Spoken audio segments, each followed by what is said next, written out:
we don't always eat just to satisfy our hunger. Many of us turn to food for comfort, stress relief, or to reward ourselves. We celebrate with food. You might reach for a box of ice cream when you feel down, or order pizza if you're bored or lonely, swing through the drive-thru on the way back home after a stressful day. In psychology, we call it emotional eating because we use food to make ourselves feel better, to feel, or not to feel, to fill our emotional needs rather than our stomach. Unfortunately, emotional eating doesn't fix the emotional problems. In fact, it often makes it worse. My name is Beata Justkowiak, and I'm here today to share with you my tips and ideas from practical psychology, how you can get unstuck and how you can recognize emotional hunger and physical hunger. Let's jump into that. So what is the difference? Emotional hunger can't be filled with food, right? Eating may feel good in a moment because it's an enjoyable activity, but the feeling that triggered this eating are still there. And before you can break free from the cycle of emotional eating, you first need to learn how to distinguish between emotional eating and physical hunger.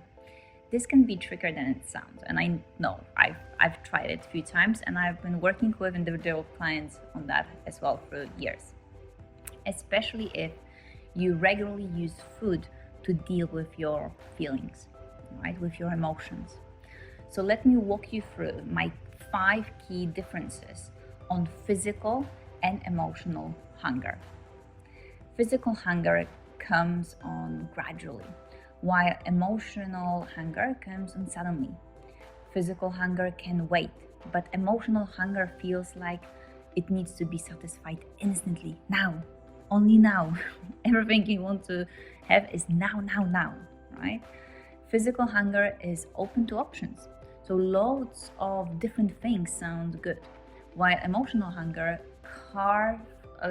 emotional hunger wants only one specific thing. It craves for specific food.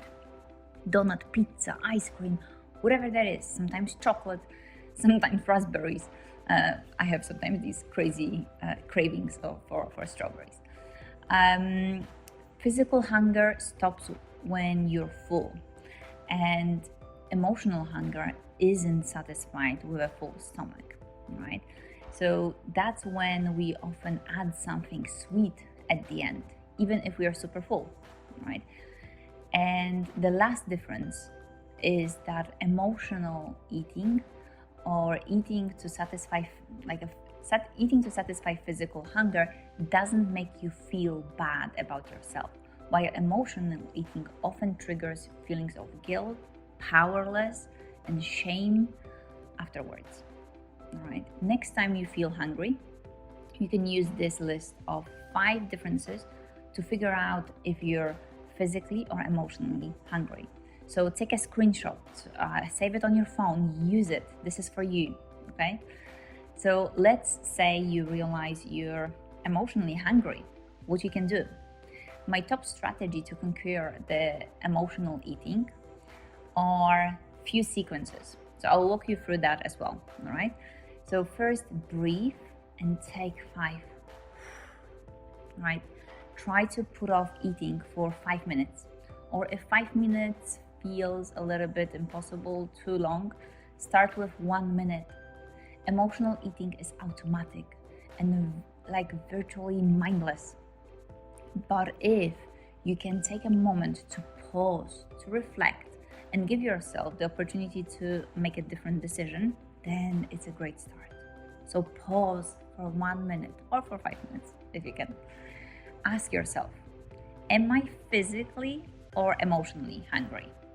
Go through the list of 5 differences that I just mentioned and check which one apply to you right now. Did the hunger come through suddenly or gradually? Does the hunger feel like it needs to be satisfied instantly, or it can wait a little bit? Are you craving for specific comfort food, or do many options sound good and interesting? Is your hunger satisfied when you're full? Does eating bring up negative emotions about yourself?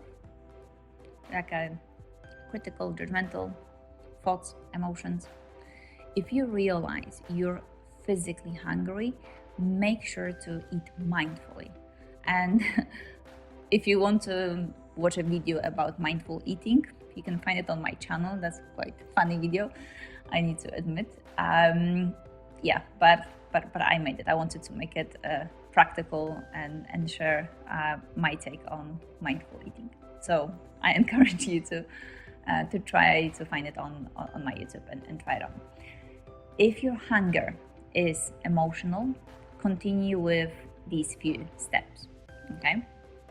So press pause and then understand whether that was physical or emotional. If this is emotional, continue now with understanding it why. The first step in overcoming emotional eating is to get a clear understanding of when it happens.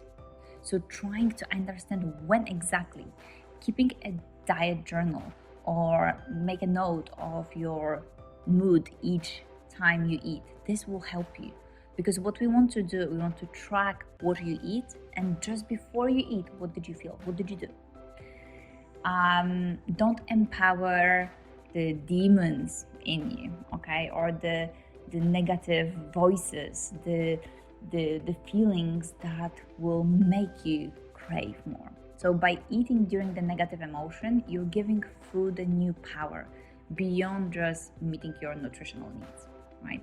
So begin to believe that you need food to get through bad feelings, okay?